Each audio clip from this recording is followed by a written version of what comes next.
It's a pleasure for me to join you.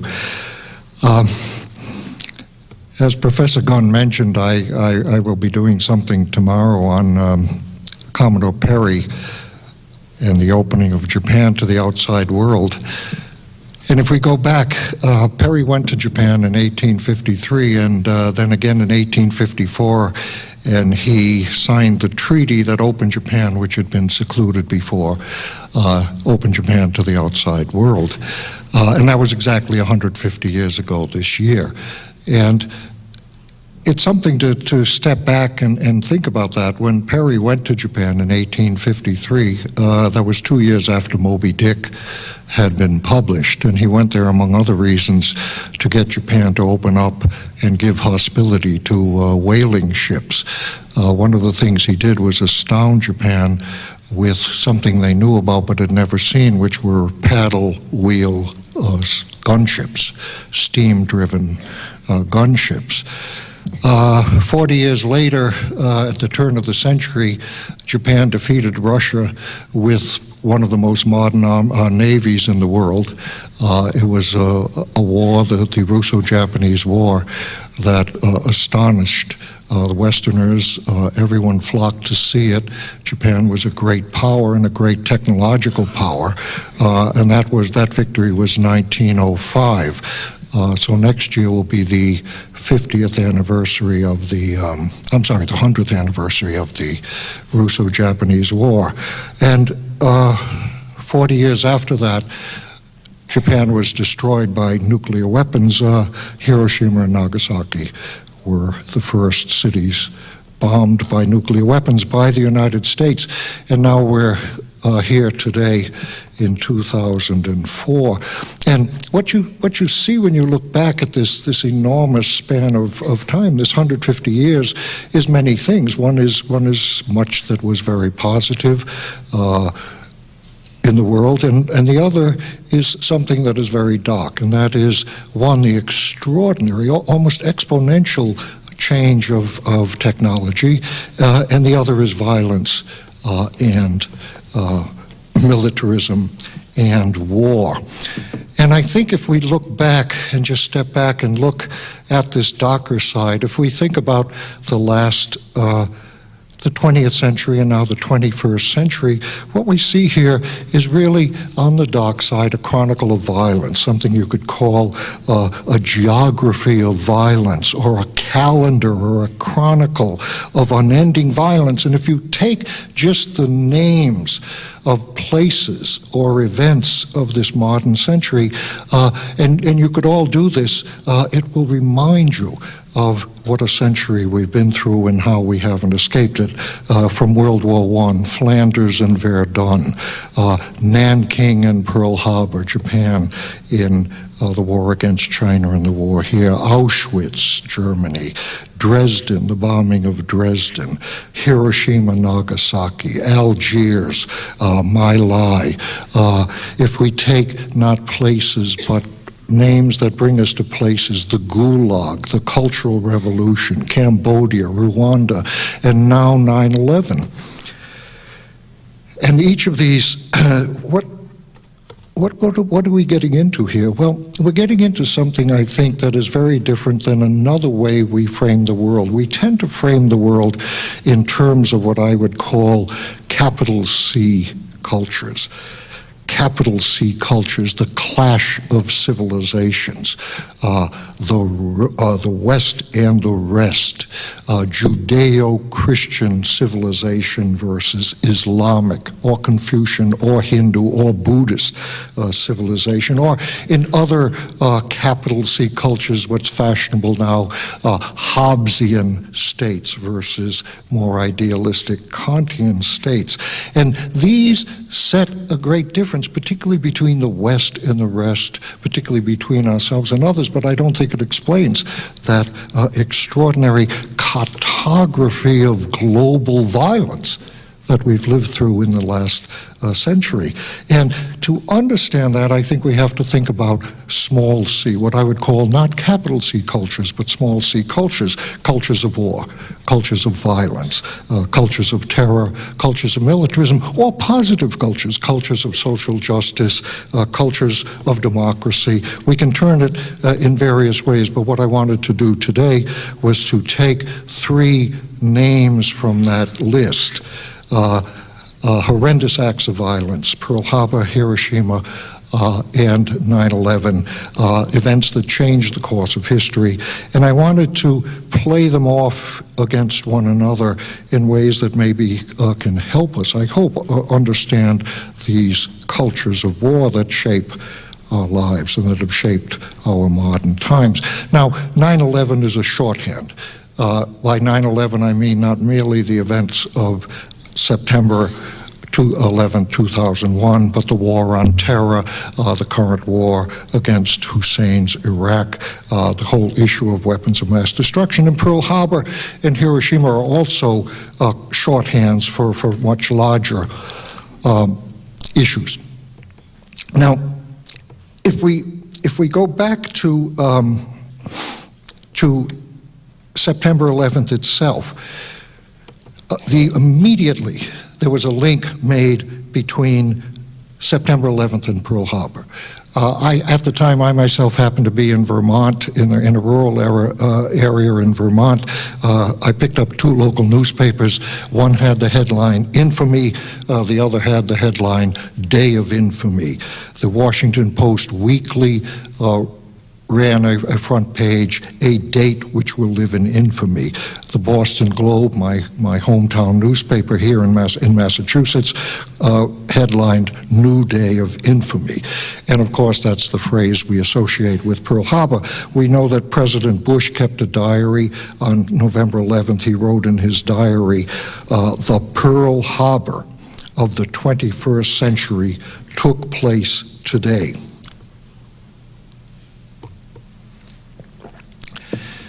But there's a second link, and this is a more sublimated link to September 11th, and that is September 11th in Hiroshima, and that sublimated link is the appropriation, almost the expropriation of the concept of ground zero.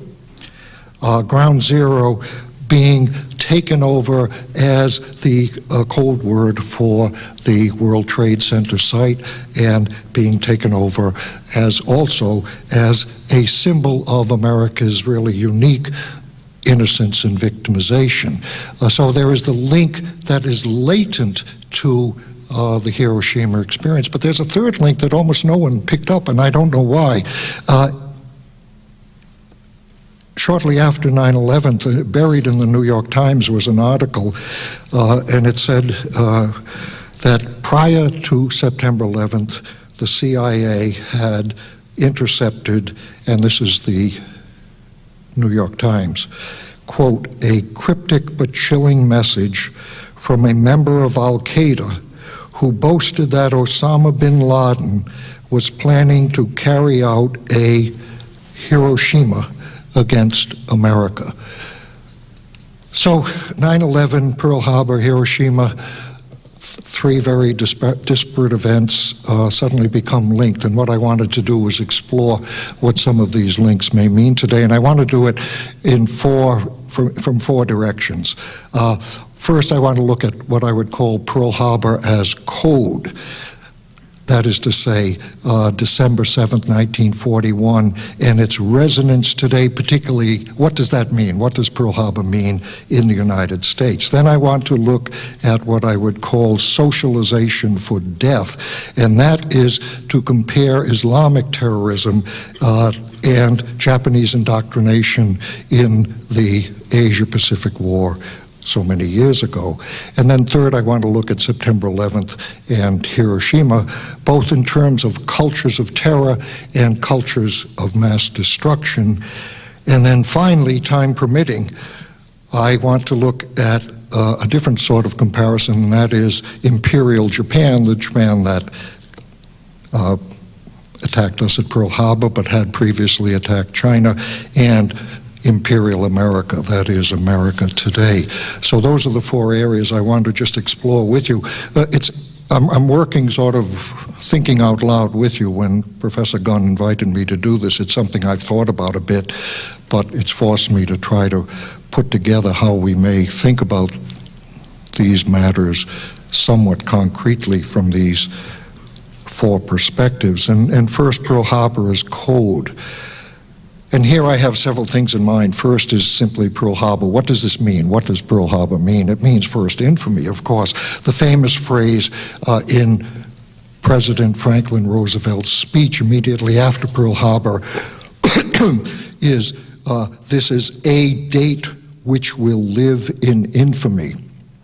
We actually have the typescript of the original draft of that speech on which Roosevelt had written and penciled in his corrections. His original line was, the earlier original draft was, a date which will live in world history.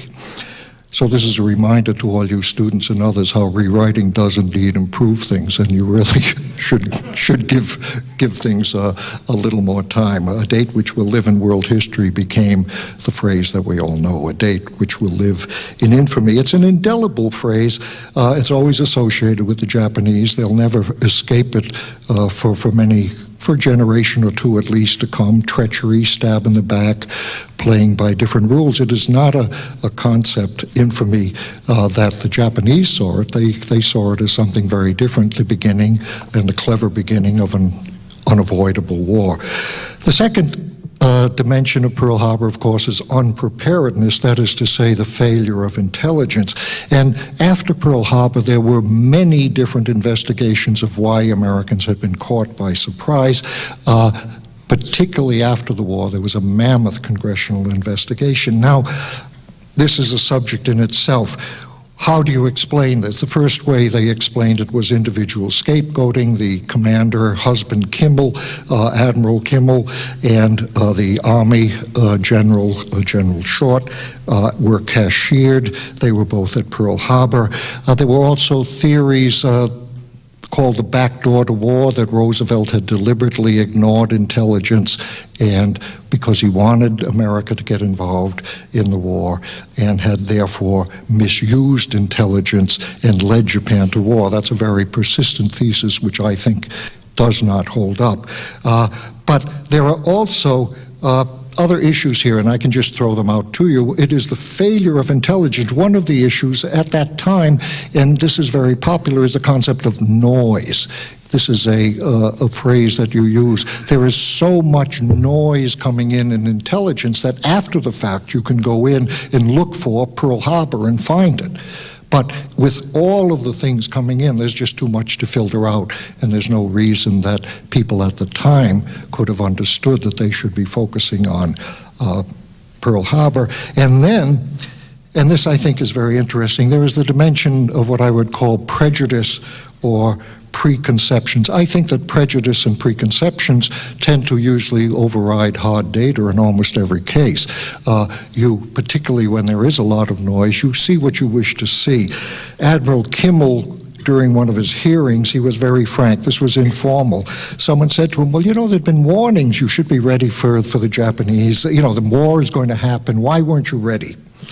And particularly there was a message on November 27th, it was the war warning message. Someone said, why didn't you become more vigilant after the war warning message? And this was Kimmel's response.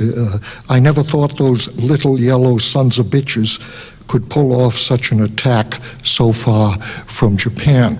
And what you get in there, of course, is the whole notion of what we imagine others to be. Before the war and before Pearl Harbor, the Japanese were the little men, small in boldness, small in will, small in imagination, and certainly small in technological capabilities. And once Pearl Harbor happened, they became the supermen. And they became larger than life and more ferocious than life. And of course, we see this going on in the case of September 11th, too, a complete underestimation of capability and will, and then suddenly they become the supermen. And of course, this works in other ways as well. You see some people as supermen, whether it's the Soviet Union or Iraq, and they turn out to be much weaker than intelligence told you. Then there is Pearl Harbor as victimization or innocence. And here, in each of these we could pursue very, very far. You focus in this victimization and innocence way of approaching things, you focus on the immediate event. That is why most of the books on Pearl Harbor focus on why were they caught short on December 7th. Why weren't they ready for that attack? But that's not the real interesting question. The real interesting question is what led to that conflict.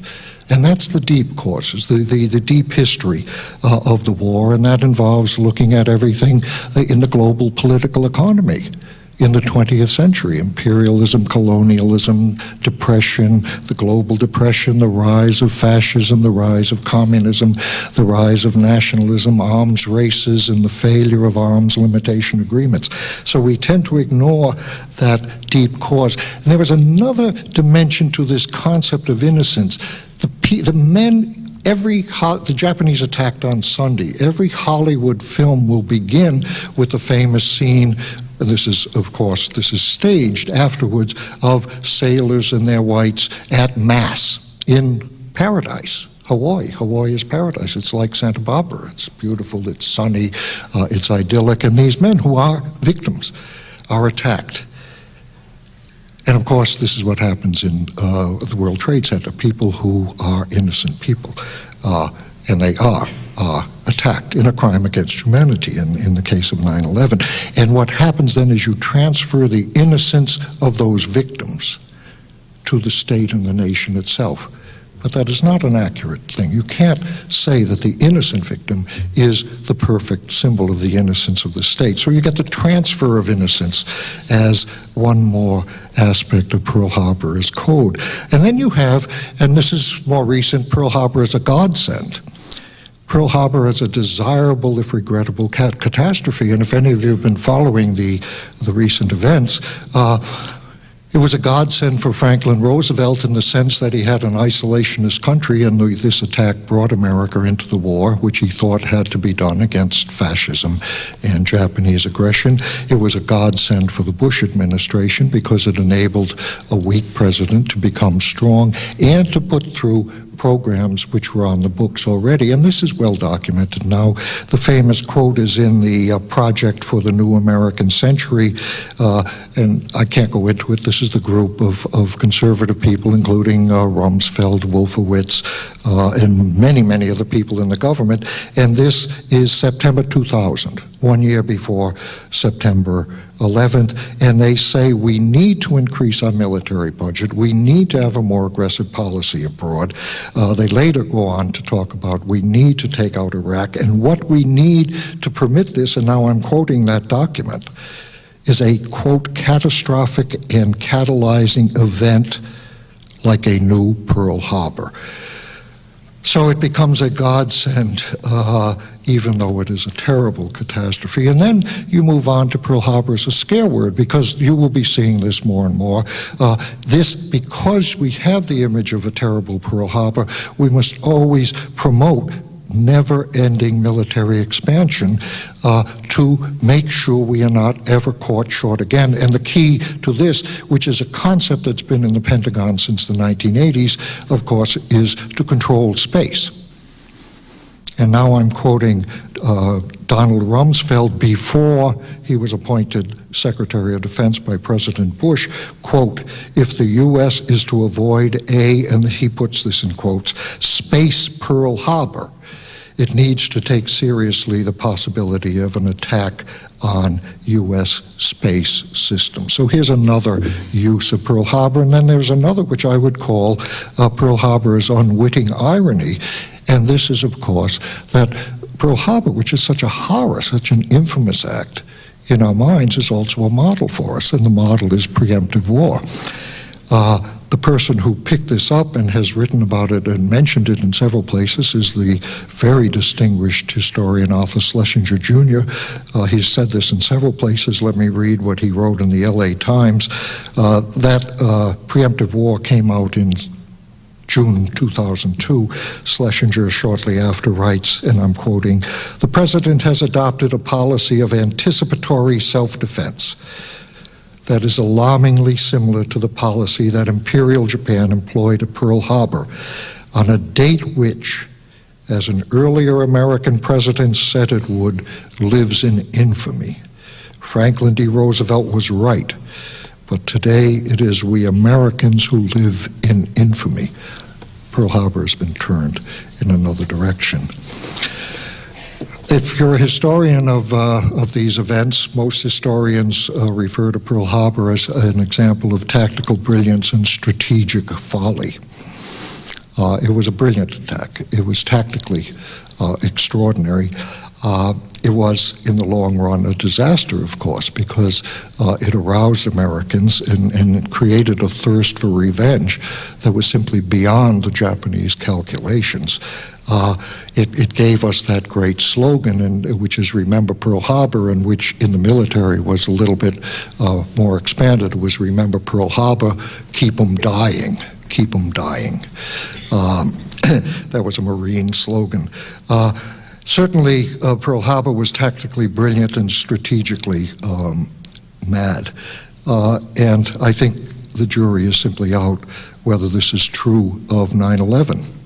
It seems to have been tactically brilliant, which it was, and strategically mad, because it aroused the war on terror.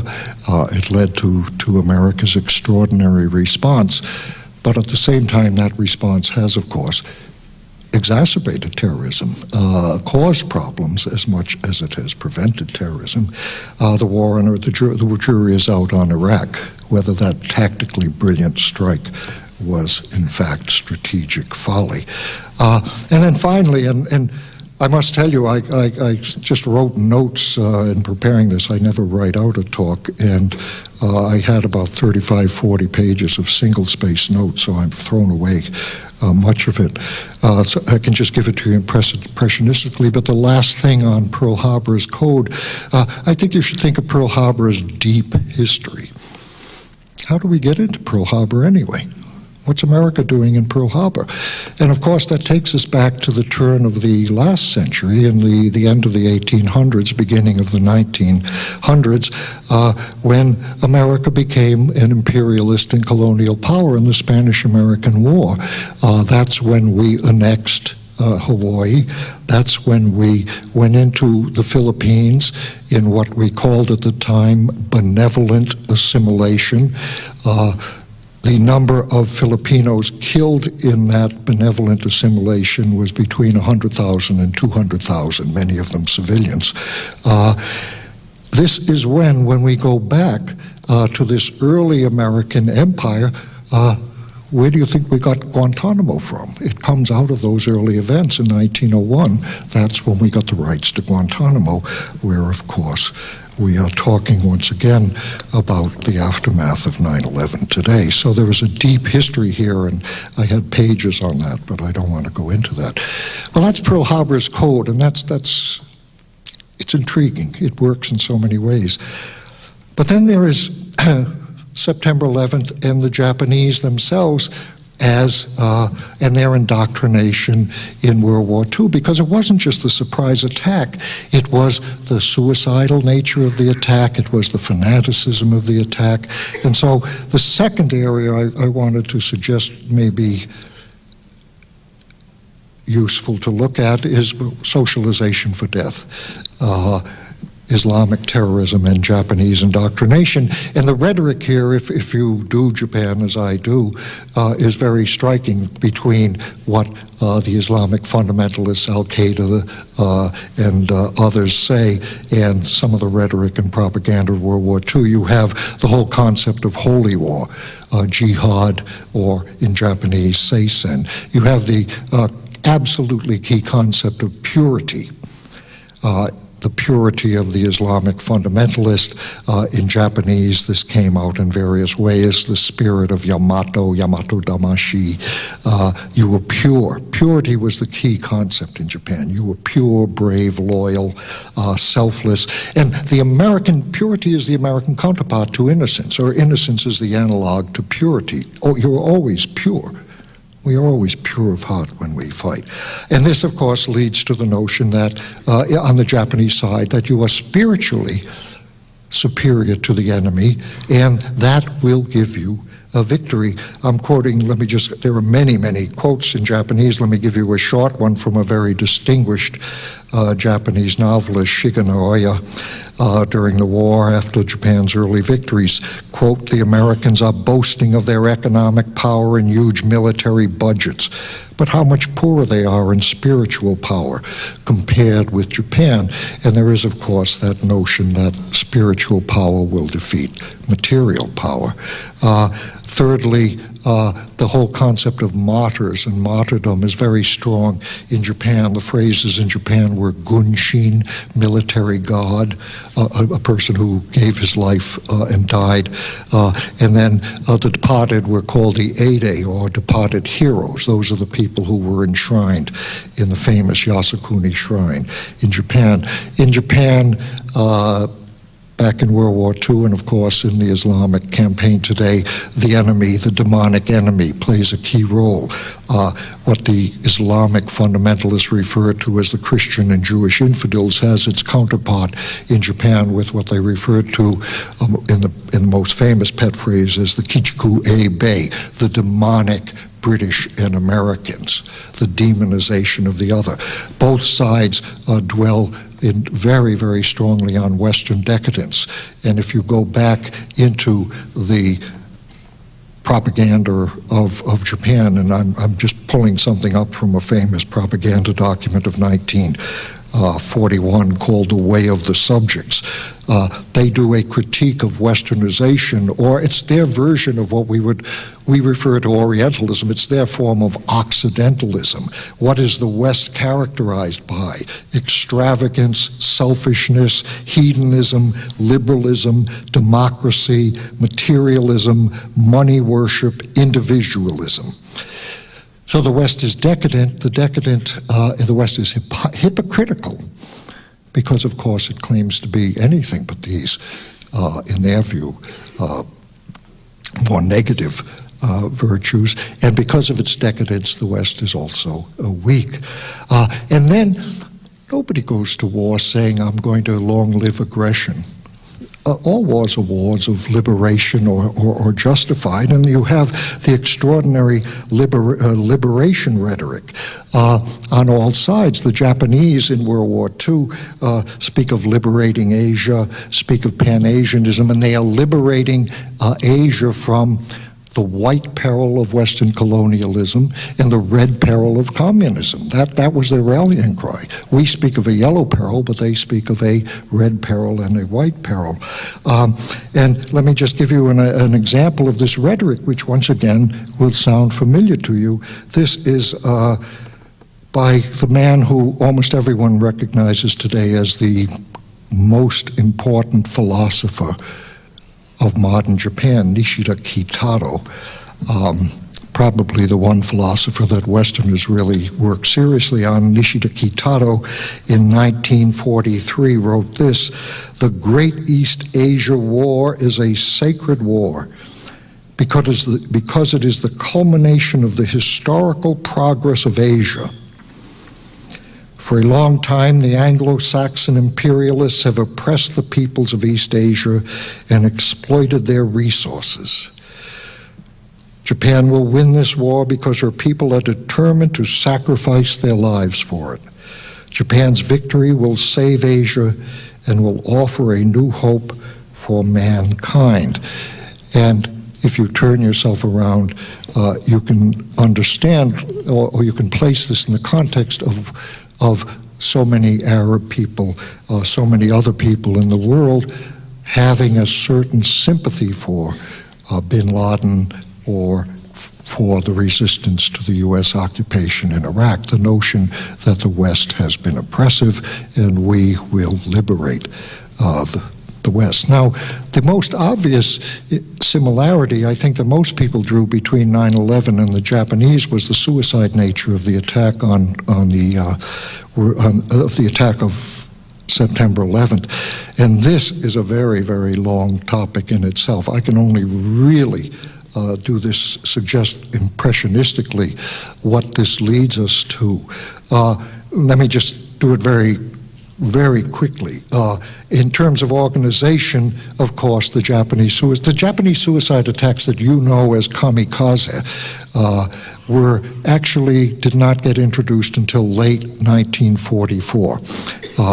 As a military tactic. They're a formal military tactic. They're organized by the state, where, of course, the Islamic attacks and the Intifada and other things that we associate with terrorism and suicide bombing are essentially youth who volunteer and are not organized by a state.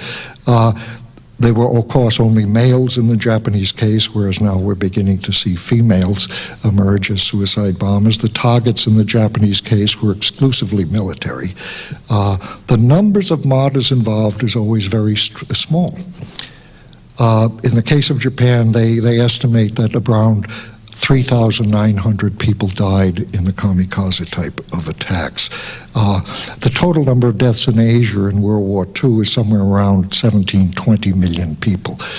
So the total number of Japanese military deaths in World War II in the China War is 2 million. So less than 4,000 of these are Palestinian, are Japanese. If you go back to the Palestinians and the Intifada and their suicide bombers now, of course, the numbers are very small as well. The objectives of the attacks, and this is a concept, the objectives of the attacks are to destroy the morale of the enemy, of course, and to do so in ways that will compensate for your material inferiority. So it's a concept of asymmetry is a word that we use today, but in this kind of asymmetrical situation, you then rely on these particular tactics. And the Japanese objectives were very clear. They were basically to dissuade the Americans from going on to invade Japan and to persuade the Americans to cut a deal and agree to a termination of hostilities by showing them how ferocious and devastating any attack would be. And they were extraordinarily effective psychologically, the kamikaze attacks. So terror was very rational. Terror was very rational, and despite claims that this is an irrational act, it serves very concrete functions. And you get into, and this is a fascinating subject, you get into the whole psychology of the terrorist actor. And this simply in the Japanese case, and I think in the case today, is something that people may wish to pursue. There is a strong element of psychological coercion, pressures from the group, and certainly in the case of Japanese, many of the kamikaze pilots would have been like you young students. They would have been elite, bright students. They would have been told that this was their chance to volunteer in a heroic mission that would help the state. And you could rationally believe that it would help. But if you don't want to do this, okay, you can refuse. That's a very, very, very difficult kind of thing to refuse. It's often, we speak about individual and collective despair, a sense that the situation is helpless, we must break through. It's a concept you see with the Palestinians and with other terrorist bombers. You have a whole culture of martyrdom emerging, but this isn't traditional. There's nothing in Japan. Warriors don't have a culture. Samurai don't have a culture of martyrdom. This is something new. And it's not peculiarly Asian or Islamic. Again, it's not anything associated with a capital C culture. Let me just read you a quote from an observer, an American in 1862. This is an American in the Civil War talking about the Confederate dead in Kentucky. He sees, quote, awful proof of the blind heroism born of fanatical devotion to their bad cause, with which the rebels faced, yea, courted death. So I think it's a very, very bad mistake to speak of this simply in terms of some peculiar capital C culture. But, you know, if you move in an opposite direction, there's also a sense in these suicide attacks that this is a way to assert yourself. This is a way that you can make a difference as an individual. You can make a mark, and you can attain immortality. And immortality isn't just that vague notion that you will be up in a paradise. Immortality is leaving your name so that we speak about you later.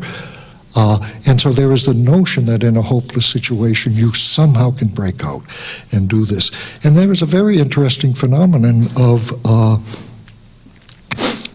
the temporary commitment to this kind of fanaticism. Once the war ended, the Japanese kamikaze pilot, once the crisis ended, once the darkness ended and there was hope, then you didn't have this. One of the books I did many years ago was translated in Japan, and I met the translator at some time later. I didn't know him, and I said to him, we got talking about the war, and I said, well, what was your experience in the war? And he says, I was a kamikaze pilot. And I said, well, that's very interesting. Why are you sitting here translating my book? How did this happen? And he explained that, well, he had been recruited to one of these squads. And fortunately, the commander of the squad had an extraordinary sense that this was desperate. And he said that Japan's going to need bright people after the war to rebuild the country. And so he tended, in sending out the pilots, to send out the worst students first. And my translator said, unfortunately, I was a very good student.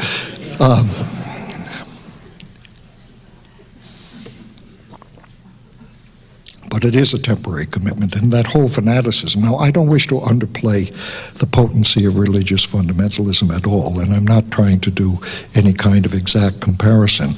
But it is very interesting at the same time that people who can be driven to events like this can turn very, very quickly in other directions. Now, let me look at the third area, which is September 11th in Hiroshima, where we would talk here, I think, about two things, cultures of terror and cultures of mass destruction. I mentioned the ground zero rhetoric. This really is almost an expropriation of Hiroshima and Nagasaki. Ground zero as a concept apparently comes from the Trinity test of July 1945. That is the test in New Mexico where the Americans first tested the nuclear weapons, and the phrase ground zero was used for the center of the bomb. Shortly after September 11th occurred, I think some of us had a notion that there might perhaps emerge among Americans what you might call sympathetic imagination. That is to say, an ability to understand what it is like to be under the bombs. Because, of course, America has been a very blessed country. Part of the shock for us is that we suddenly were vulnerable to bombing. And so that you might, in fact, then have a greater sensitivity to what it is indeed like to live under the bombs. Of course, that didn't happen. And what has happened instead is that it has led to no sense of association with other bombings, no association. I doubt if you ask many Americans of what ground zero means, where did it come from, I doubt if any of them would mention that it was a term we always used to associate with Hiroshima and Nagasaki. And in fact, we've moved in the other direction, just as we mourn and correct and memorialize. And understandably, ground zero, our ground zero, we of course celebrate our greatest symbol of the Japanese ground zero, which is the Enola Gay. And I don't know how many of you picked it up, but the Enola Gay, which was made the subject of an exhibition controversial at the Smithsonian in 1995, has just been moved to become the centerpiece of the Smithsonian's exhibition, permanent exhibition at Dulles International Airport. And there's no sense of irony, there's no sense of connection in these type of events. And so it's a very interesting thing that we personalize our dead, but we can never personalize the others. We humanize and individualize our dead, but we cannot do that to others. And so there's a failure here. There's a failure of an ability to understand this larger world we live in. That we mourn the people of the World Trade Center. We don't mourn the Pentagon people for some reason, but we mourn the people of the World Trade Center. And that's very understandable. And the New York Times was putting a picture of some 3,000 people, individual picture of every person who had been killed, and it made us realize how horrible that was. It was very moving. In Hiroshima and Nagasaki, the original ground zeros, the number of war dead was probably around 210,000, about 140,000 in Hiroshima and about 70,000 in Nagasaki. And if you had done with those individuals, what the New York Times did with the World Trade Center, that is to say, put 10 individuals in the newspaper every day, the Japanese would just about be finishing today.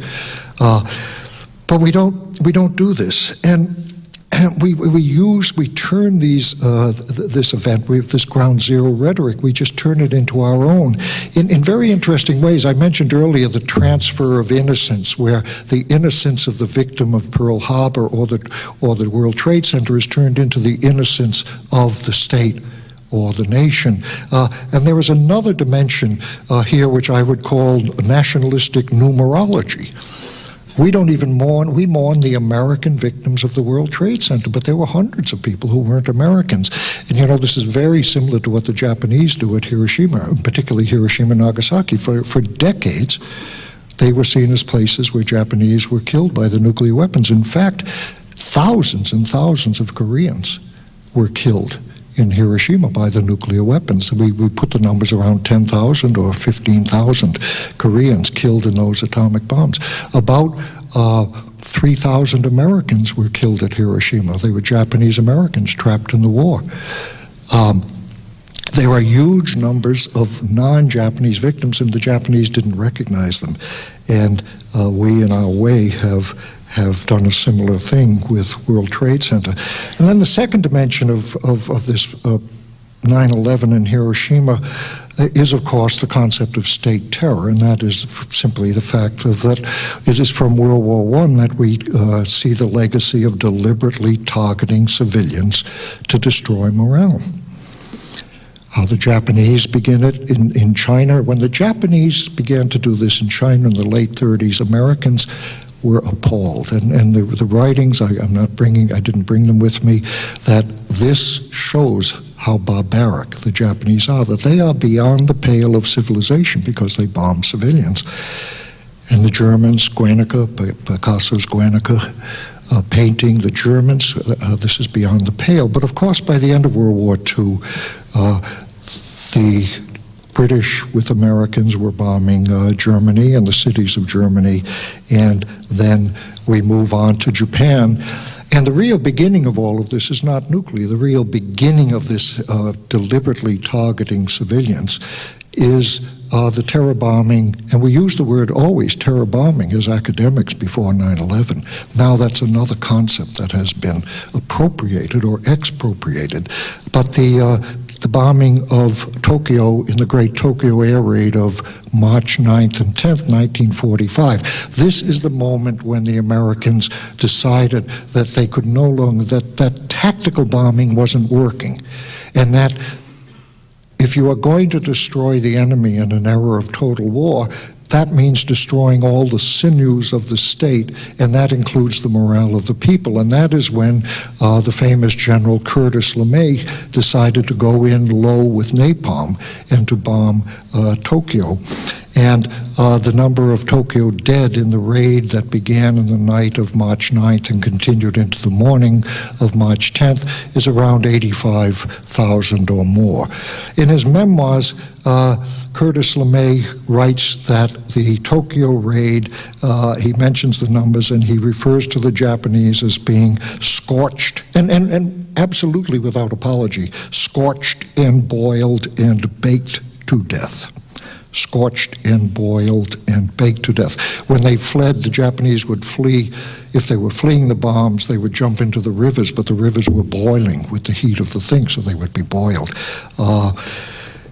Those of you, and I haven't seen the film, some of you who have been following recent events, the documentary film The Fog of War, which interviews Robert McNamara, who was Secretary of Defense during the Vietnam War, may have picked up a quote that has been widely circulated. It turns out that Robert McNamara was one of the planners for LeMay at the time of the air raids in Tokyo, and this is what McNamara says in The Fog of War. LeMay said, if we'd lost the war, we'd all have been tried as war criminals. And I think he's right. He, and I'd say I, were behaving as war criminals. LeMay recognized that what he was doing would be thought immoral if his side had lost. But what makes it immoral if you lose and not immoral if you win? Now, before Hiroshima and Nagasaki, it's very difficult to calculate the number of Japanese civilians killed in the bombings. The general number is around 350,000. The number in Germany of civilians killed in the Anglo-American raids is put at around 600,000 civilians. And then, of course, we have moved on from there to the enormous numbers of civilians killed in the Korean War. And when we get into Vietnam, Indochina War, we're talking in the millions. So this is the way we do war today. Civilians are a legitimate target. Breaking morale is legitimate in this age, and simply it's done in a different way, and in a horrendous way. It doesn't mitigate the crime at all of September 11th, but there's nothing peculiar about it, I think, if we think of the cultures of war. After the Tokyo air raid, one of the jargon phrases they subsequently went on to bomb 64 cities in Japan before Hiroshima and Nagasaki. There were 65 and 66, and they were referred to in Air Force jargon as burn jobs. People were taking off on a burn job. And then the final dimension of September 11th and Hiroshima is Hiroshima and Nagasaki as exemplary in American eyes.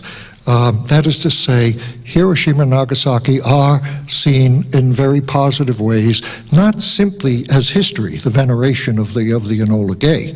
And we do venerate that, and that's a debate in itself, and you can argue it forever. But that was exemplary. But they are exemplary acts for military planners. And the key, of course, which you may not have picked up, or maybe you did, is the concept of shock and awe. Because before the Iraqi war, of course, we said that the American policy would be to go into Iraq and shock and awe the Iraqis with massive firepower. Shock and awe is a formal term, and it is in fact the name of a battle plan that is very widely studied in the government. It's written by a man named Holland Ullman and a co-writer, James Wade. It was published in December 1996. It is a very, very, very influential doctrine, and in that doctrine, Hiroshima and Nagasaki are held up as models for modern war. It's not a journalistic phrase, it's a technical phrase, and let me read you a couple of paragraphs from Shock and Awe. This is what Americans study. American planners and military. Theoretically, the magnitude of the shock and awe rapid dominance, all in capital letters, shock and awe rapid dominance, seeks to impose in extreme cases the non-nuclear equivalent of the impact that the atomic weapons dropped on Hiroshima and Nagasaki had on the Japanese. The Japanese were prepared for suicidal resistance until both nuclear bombs were used. The impact of those weapons was sufficient to transform both the mindset of the average Japanese citizen and the outlook of the leadership through this condition of shock and awe. The Japanese simply could not comprehend the destructive power carried by a single airplane. This incomprehension produced a state of awe. We believe that in a parallel manner, revolutionary potential in combining new doctrine and existing technology can produce systems capable of yielding this level of shock and awe. In most or many cases, this shock and awe may not necessitate imposing the full destruction of either nuclear weapons or advanced conventional technologies, but must be underwritten by the ability to do so. So we have another use of Hiroshima and Nagasaki, and another culture of terror and another culture of mass destruction.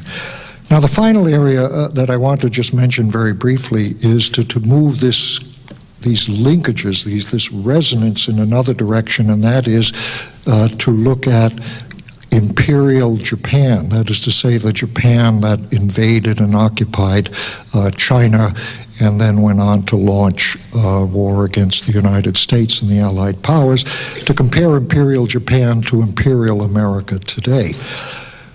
I'm not suggesting moral relativism. I'm not suggesting the situations are the same. I've worked on Japan for quite a while. I've worked on the war, and since 9/11, I think it's fair to say that I understand better as a historian what was going on in Japan at the time. I can understand things a little better. Certainly you ask different questions of it. One of the things we do as historians of Japan is we're constantly seeing things differently, and one of the things we've done in recent years, I think, is that we see Japan's road to war, its aggression, its militarism, its horrors, as extraordinary sign of its modernity. That's very different than the view at the time of after World War II, when it was a sign of Japanese backwardness, semi-feudal nature of Japanese society. We now see how modern Japan was. And by the same token, if you turn this around, I think you can see, and this is what I'm trying to suggest by saying Imperial Japan and Imperial America, you can see, despite the extraordinary innovative nature of our modern situation militarily, you can see how the traditional dimensions of U.S. military expansionism today. What do I have in mind by saying Imperial Japan and Imperial America? And I have here several things. One is the key concept in understanding Japan, I think, in its road to war, is right-wing radicalism. What drove the Japanese in the 1930s was the notion that you would create a new order abroad simultaneously with creating a new structure at home, and that what you were doing domestically and what you were doing abroad would be interrelated. And the people who drove this was a very small, very smart, articulate coterie or cadre of people called the new bureaucrats, Shinkanryo in Japanese, or sometimes called the renovationist or reform bureaucrats, Kakushinkanryo. They're very similar to the neoconservatives today. It is a small group, it is very articulate, very influential, very radical, and have a sense that what you're doing abroad and what you're doing at home is indeed inseparable. What did we see in Japan then that I think we can understand better today and similarly learn from? Mobilization for what is called total war. Total war is a post-World War I concept that you mobilize all the resources of society. What forms for potential war? What forms does it take? The military budget is completely skewed, overwhelmingly skewed to military expenditures. Relationships are forged between the government and new corporations or old corporations that we would today call the defense industries or the military-industrial complex. They were known as the new Zaibatsu today, and of course we have our new people on the scene today, as well as the old contractors, the Betchells and the Halliburtons. The war was very, very good for Japan, 1930s to 1945, in terms of technology and science. We refer to the period as economic historians from 1930 to 1945 as the period of Japan's second industrial revolution. That's when they made their great breakthroughs in heavy and chemical industry. That's when engineering became so powerful and sophisticated. That's when a very sophisticated cadre of blue-collar workers emerged. Post-war Japan was devastated. All those 60-plus cities were leveled, and 3 million Japanese were dead at the end of the war, but that didn't matter because what you had was extraordinary human resources that had been developed during the war, knowledge for rebuilding. And of course, the counterpart today is the great information technologies and the new technologies that war brings with it. That period in Japan also was a period of enormous mergers of banks and all sorts of other financial and industrial corporations, colossal mergers which carry over to the present day. The Imperial Japan going to war, one of the keys was the repudiation of internationalism. And the key token of this was Japan walking out of the League of Nations in 1933. That's what led to the Axis Pact that we have heard revived in rhetoric today. The effect of December in Japan, what we refer to as December 7th was December 8th, and the effect of December 8th in Japan was cathartic. And you saw in the wake of that what we refer to and have always referred to as super-patriotism, ultra-nationalism. There was an incredible new sense of purpose in Japan after Pearl Harbor. And anyone who works on culture, literature, almost any figure, a sense that now our purpose is clear, which is to win, to survive, to fight, and to win. Before things were murky, there was incredible euphoria in the wake. It's called the victory disease in the literature on Japan. In the wake of Pearl Harbor, for 6 months, the Japanese had enormously impressive victories. And there was a euphoria called the victory disease.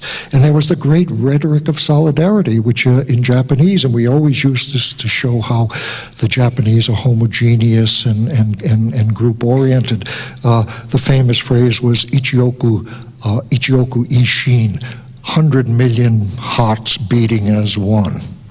That's how so Japanese. It's united we stand.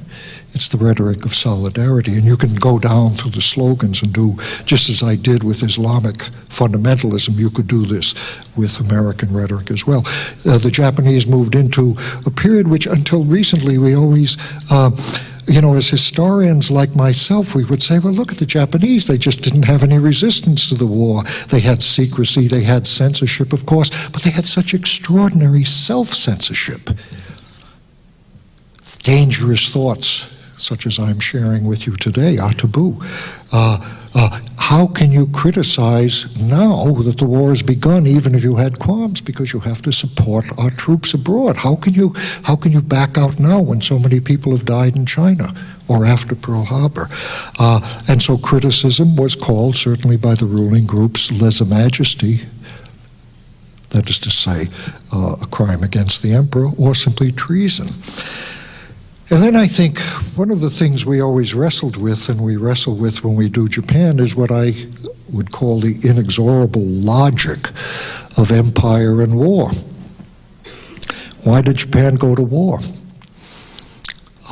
for resources. They went up for strategic resources, including oil, and they went into Manchuria for them, and then they expanded from there to China, and then they went into Southeast Asia, and having gone into Southeast Asia, they had to hit Pearl Harbor. They had a concept that we must be self-sufficient, what we refer to as specialists as autarky, that we must have a block that we can control, otherwise we are insecure. And their expansion led to occupations of China and then throughout Southeast Asia. It led to the emergence of collaborators, client regimes throughout Asia. It led to the emergence of indigenous resistance movements throughout Asia. There is a logic to this, and it leads to, of course, in the Japanese case, the quagmire. And I think this leads us to something which, again, to me is one of the small c cultures, and this is the final thing I would say, and that is the pathologies of power. And the pathologies of what passes as reason and realism. The men driving Japan, if you go into the documents of Japan getting involved in that quagmire, they're very realistic. They're very technical documents. These are very bright military officers. These are very bright civilian planners. And they say this is the reasonable way. There is no other solution but military solutions. This is the way to go. What do you know? You don't have privilege to the secret knowledge we have privilege to. And I think when we talk about this, we use concepts of hubris. The Japanese had no credible plan for long range. They had no long range vision of what to do once they had done those attacks, not only in the material sense, but almost no serious calculation of the psychological impact of what they were doing in their aggression. How would the Chinese respond to this? How would the peoples of Southeast Asia, how would Americans respond to Pearl Harbor? And they just didn't do it. And so you see here, once you get into this, a kind of tragic entrapment. Honor, once you're in, honor and face says you can't get out. Once you're in, your rhetorical commitments, because you've upped the game so much, how can you now say what I said was untrue? And you have, once you get in, what we refer to as blood debts. All those soldiers, all those dead people. How can you say now we were wrong? You can't pull out because you have the blood debt. And so the blood debt goes on. And so in using this final concept of pathologies of power and pathologies of realism, and these, as I say, I wrestled with these for many years as someone working on Japan, and now I say I see them with different eyes, but I don't think they're peculiarly Japanese, certainly anymore. And these concepts I use now, hubris and tragic entrapment, move us to a dimension that literary studies and other people would use, which is, of course, tragedy itself. And I want to conclude with Harry Truman and Shakespeare. President Truman, of course, was the person who dropped the atomic bombs or sanctioned the dropping of the atomic bombs on Hiroshima and Nagasaki. He always said, I never gave it a second thought. He was a tough guy. That's the usual image. I don't think it's a correct image. We know, for example, that the Americans had 2 bombs at the end of the war. A third was on the way, and when they urged, he gave orders that the third wasn't to be used until he commanded it. And when someone told him that he should rush ahead because the Japanese deserved as many bombs as could be dropped on them, he said he didn't want to keep killing all those women and children. We know he had second thoughts, but that isn't part of the record. But I wanted to read something which appeared in a book many years ago, called Plain Speaking, which is a book published by a writer named Merle Miller, and it simply excerpts from Harry Truman, and he gives all the quotes from Truman, what he said about the bomb, and you people, if I'd listened to you people who opposed the bomb, all our boys would be dead, and so on. And what Miller found was that Truman, of course, was out of office now. This was done many years after Truman had left the presidency, that in Truman's personal library, he had every book written about the atomic bombs was sitting in his library, and he apparently had read them. And at the end of one of those books, not at the beginning, but at the end, was Horatio's speech from Hamlet. And Truman had underlined the entire speech and had underlined the last line twice. And this is Horatio's speech from Hamlet. Let me speak to the yet unknowing world how these things came about. So shall you hear of carnal, bloody, and unnatural acts, of accidental judgments, casual slaughters, of deaths put on by cunning and forced cause. And in this upshot, purposes mistook, fallen on the inventors' heads. But let the same be presently performed, even while men's minds are wild, lest more mischance on plots and errors happen. And that's the, when I think about these things and write about the bomb and talk about it, that's the quote I myself tend to come back to over and over. So it moves us to a level of real tragedy, and I wanted to share that with you.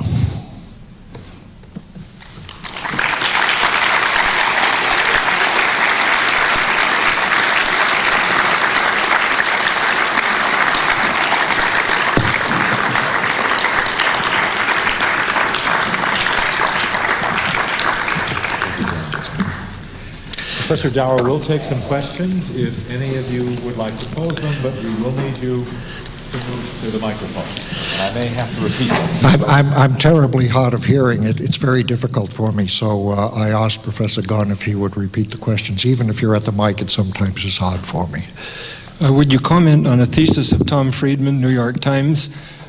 Beyond the similarity of the almost religious fanaticism between the kamikazes and the Islamic suicide people, he mentions about the corruption of the governing peoples in these Arab countries, where the princes, say, for example, in Saudi Arabia, they're all living really high on the hog, while they have tremendously high unemployment, no opportunity.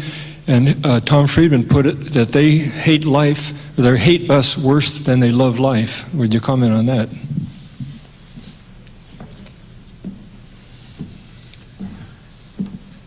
Well, I tried to touch on that a little bit. I can't claim to be in the minds of either side. I do think that by the time that the kamikaze were mobilized in Japan, in late 1944, that there was a real sense of hopelessness. I mean, there was no future before these people but darkness and death, these young people. The war was going badly.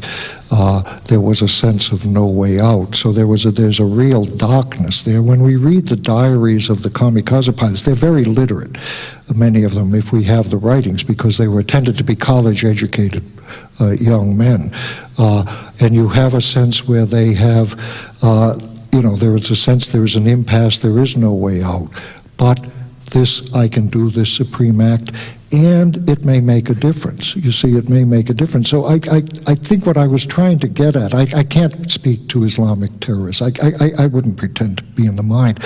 But the things that interest me are, one, the sense of a hopeless situation. This is the only way to break out. But also, not throwing away your life, but I'm asserting myself. I am making an act that could make a difference. And I've become, it's almost an affirmation of your individuality that you can make a difference. And then what really interests me, which something I didn't even get into even larger, is if you take my translator. I mean, he's a professor of international world history now. He's an incredibly cosmopolitan man. He would have gone off and died. He saw no alternative at the time. He didn't have a choice. He moves on. What really interests me also, and this is more not just the kamikaze pilots or people socialized in this way, but the manner in which once the terrible crisis ends, that commitment goes away. It's not that they're inherently suicidal, and this is an ideological thing too. The moment the war ends in Japan, the fanaticism is gone. You don't have to do the fighting. The situation has changed. And so all of those people come back and they can turn to something else. The moment something changes, in the Soviet Union, boom, and communism is gone. We said, oh my God, they've been brainwashed for decades and decades, and it's over, and it's gone, that socialization. So there's also that dimension that I don't look for. See, what I'm suggesting is I'm not looking just for that capital C explanation that this is something inherent in Islamic propaganda. Now, I'm not denying the incredible indoctrination they have, the religious fundamentalism, but I think that we have to see this in this larger sense. And that's why I also think, and this is, I haven't pursued, go back into the Civil War, courting death. Go back into other traditions where this comes. For the kamikaze, incidentally, the concept like the kamikaze doesn't have much to do with Japanese tradition. Warriors didn't run around choosing death over dishonor. They were surrendering all the time, traditional warriors, Then you can play it up in this moment of crisis, and you can play on someone, both their darkness and despair, and that need, I can make a difference. And an idealism even in that. I think you described the situation of our military in Iraq right now with the words tragic entrapment. And I think that the emphasis on a culture of war is, of course, a historically very important one. But wouldn't it be even more important for the future if we could move to a culture of peace? Could you discuss the way in which that might take place? Oh, I got it, but how do we move in that direction? Well, I certainly think that when people and this I'm departing a little bit from simply being a historian a little more overtly. I think that when people embrace cultures of war, as I think we have done, and see this as the solution, that the first thing to do is to get rid of those people and to find people who can indeed move us in other directions. And so I think that this is a very political decision to be made, and this involves pursuing all of the alternatives that have been abandoned recently. Now, I think there's several levels here. One is the concept of 9/11 and the policies we have adopted since then and the extraordinary militarization, but I think there's a larger movement going on among many thinkers that this simply isn't a post-9/11 phenomenon, that America has been moving in various ways toward militarism, that it is beginning to take on the characteristics of a militaristic society, and this is in various ways that are structural, including economic ways, the extension of bases overseas, the extraordinary investment we have now in weapon systems. There is a kind of technological imperative to keep these systems going, and so how do we break away from that, I think, is very, very difficult. I would certainly agree with you, and this is what tomorrow I will talk about culture in a very, very positive way, because I did at the beginning say in passing, there are cultures of creativity, there are cultures of social justice, which are also not bound to any capital C culture. And cultures of peace is indeed something that we cherish. Cultures of peaceful protest is something that we can look for in every society. But I think here the answer has to be something that involves political action, to bring in people who have this different kind of vision and to educate people as best we can about what this is. And this, then you move into the whole discussion that probably isn't appropriate for me to get into, of unilateralism, multilateralism, of non-military responses to the crises that we face, of how to use our resources instead of for military investment for other purposes. Coming in, I just picked up George Soros's book, criticizing, I read it on the airplane coming in here, a man who's appalled by, he sounds like he's talking about the Japanese. He talks about market fundamentalism, which the Japanese were into National Socialist fundamentalism, and global supremacism, new order at home, new orders abroad, the domestic and global configuration, and he's saying we've got to break out of this and move into using money in vastly different ways to take the kind of a budget that's going into military. And the whole right-wing movement, a neoconservative movement, is that there's never enough defense spending. There's never a sophisticated enough weapon. I didn't even get into the cultures of new nuclear weapons, the bunker busters, the small weapons.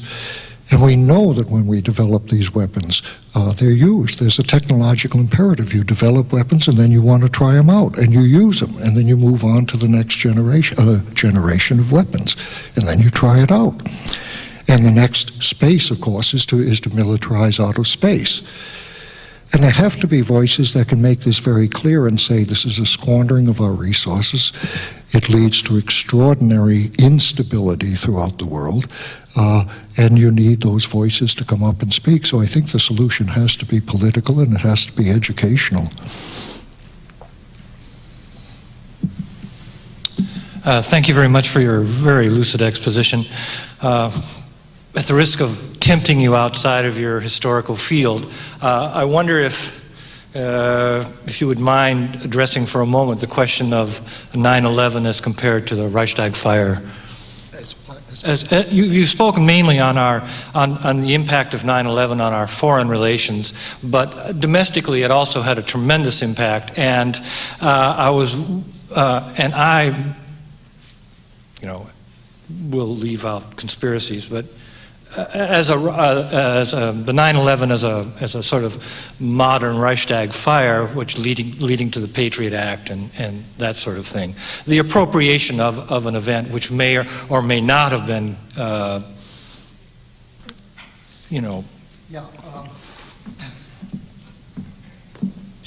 That really is outside my field, but the notion, I think, and I may be repeating myself, I do think that we get there with Pearl Harbor as a desirable catastrophe, the godsend view of Pearl Harbor, that what you need, and we see this over and over as historians, what you need to push an agenda and to have somehow the political strength to push an agenda, you need catastrophes, you need very dramatic events. And we can do this in other ways as well. In the early stage of the Cold War, when the Americans wanted to push through a bigger budget, Dean Acheson, the Secretary of State, says, well, we could simply have to scare the hell out of the American people. And you can do this. I'm not sure if I can really be precise on what you're saying, but I think it goes back to what I see, and this is where I found the Japanese analogy instructive.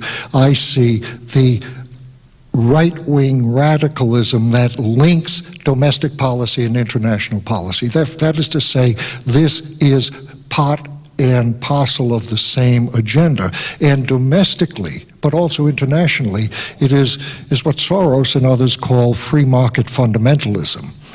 And free market fundamentalism is simply unrestrained capitalism, unrestrained market forces where the state is moved out of the economy. Now, of course, the state is up to its ears in the economy because the economy is so geared to military production.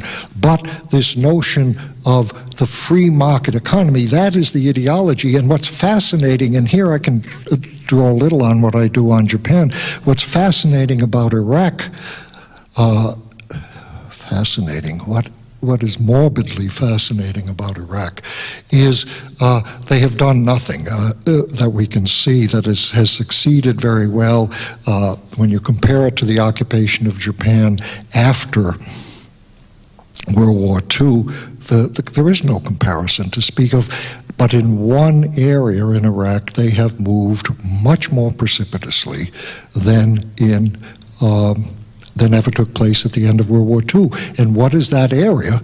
To bring in American capital to reconstruct the country and to tell the Iraqis, and if those laws go through, that the economy is wide open to foreign purchase and completely divorce everything except oil at this point from the state. So that agenda of the home agenda is the market liberalization, and that extremist, and it is a very extremist notion because it takes the state out entirely. It's not socialism or something. It's the state is out of environmental control, of any kind of controls.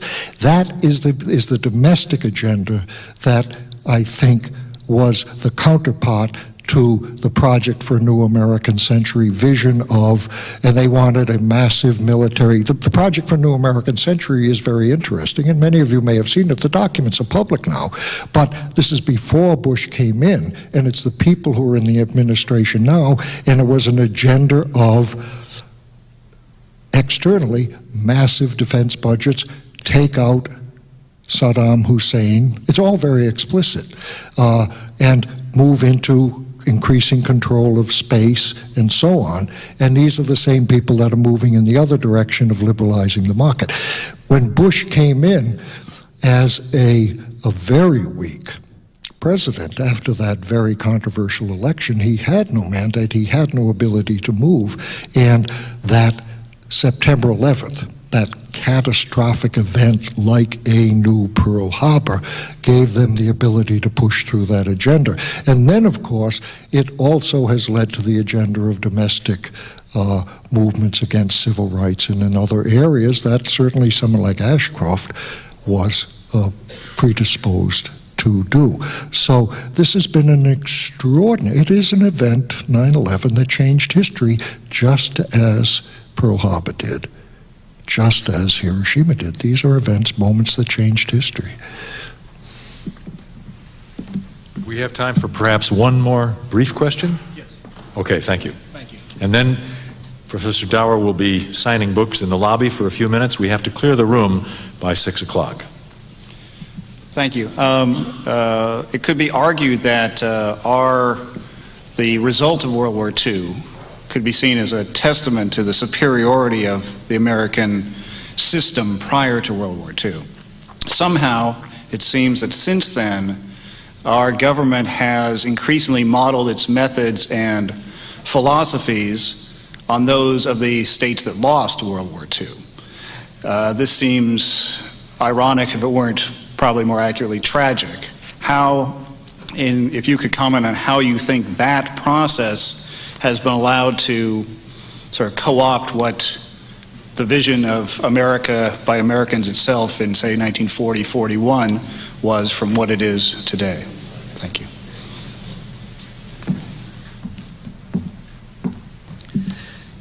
Well, I'm not sure I agree that we're modeling ourselves on the people we defeated in World War II. I don't think we're modeling ourselves on Germany or Japan. But World War II, certainly, any historian who looks at World War II and its aftermath, it was a cataclysmic event, and that is what makes America the great superpower that it became afterwards.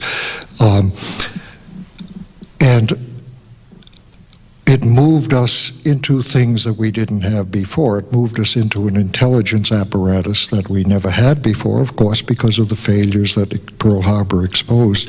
It moved us into a military-industrial complex because of the Cold War that replaced it, that President Eisenhower was warning about in the 1950s. It moved us into something which is another hyphen on that, a military-industrial university complex in which the university became involved in all sorts of military-related affairs.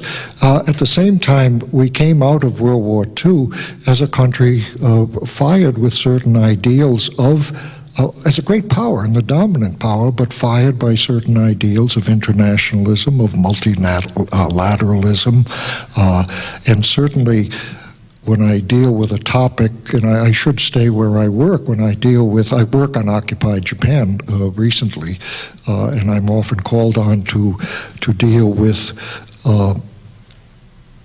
Iraq in the light of Japan, or occupied Japan in the light of Iraq, and it was a different world at the end of World War II. It was a world coming out of the New Deal experience. There was, if you go back to Japan, there was a real sense at the time that the state did have a role to play, not dominant role, but a role to play in the economy, and it was a world in which we did believe in working to build other countries. We really believed in nation building. We did very remarkable things in Europe. But there was something that took hold, and I think here, this I think is where some of the thinking is going now, and probably the best way to get at this is a book like Chalmers Johnson's new book called The Sorrows of Empire, which has just come out, The Sorrows of Empire. There was a certain point at which things started to accelerate, and the Cold War held them within bounds. And when the Cold War ended, accelerate in the sense of expanding the military base system, expanding the whole strategic structure of the country. When the Cold War ended, we're free to just push it on our own, and instead of taking that moment to try to reassess, we pushed it in extraordinary direction. So where the thinking is going now, this is happening very rapidly, I think, is that a year or so ago, academics couldn't use the word American Empire very well without getting really challenged by anyone. If you talked about American Empire, you were really attacked. And I remember a very sober person at Harvard who was writing about empire in the Harvard Journal, and he said, well, America has an empire, and he was telling me he got all sorts of hostile talk. We don't have an empire, it's not like the old things, and so on. Now, on both the left or the so-called people who accept that in a critical sense, we speak of an American empire or an American imperium, frankly, and on the neoconservative and conservative side, you say, and it's good. Isn't this a wonderful thing? So that's where the movement went toward talking about an American empire, and indeed, we are the sole superpower. And where it's moving now is, people accept that we're an empire. It's now moving to the question of whether we're also a country that is increasingly militaristic. And a country, and this involves, of course, the extraordinary response at home and abroad to September 11th. And therefore, the concept is now beginning to appear, and Chalmers Johnson does it very strongly, but that we are a country where we must address the concept of militarism in this country, and militarism of a sort that leads to increasing emphasis on government secrecy, militarism of a sort that has created an extraordinary economic investment in military expansion. The whole military is privatized now in many respects, so that much of the domestic economy rides on it, and militarism that in its cult of secrecy and its obsession with security gradually encroaches on our rights as individuals, our civil liberties. And so I think that's where people are wrestling. And once again, it's a small c culture. It's the cultures of militarism. How do we wrestle with this type of thing? So, you know, on the one hand, as a historian, I can take you back to the Philippines and the early American imperialism, and I can take you through America and Latin America, and I can take you through our whole tradition of what we always refer to as sentimental imperialism or whatever. We always have a soft term for it. We've always had that dimension, and I can take you through that, but there has been extraordinary changes recently. And then you go back to what I began with, perhaps, which is if you look from Perry to the present day, and you see not simply that we went from whaling ships to nuclear weapons, or the first paddle wheel coal-driven gunboats to nuclear weapons in 90 years, but that change has become exponential. It's so rapid now that it threatens to go into dimensions we can only dream of in our worst nightmares.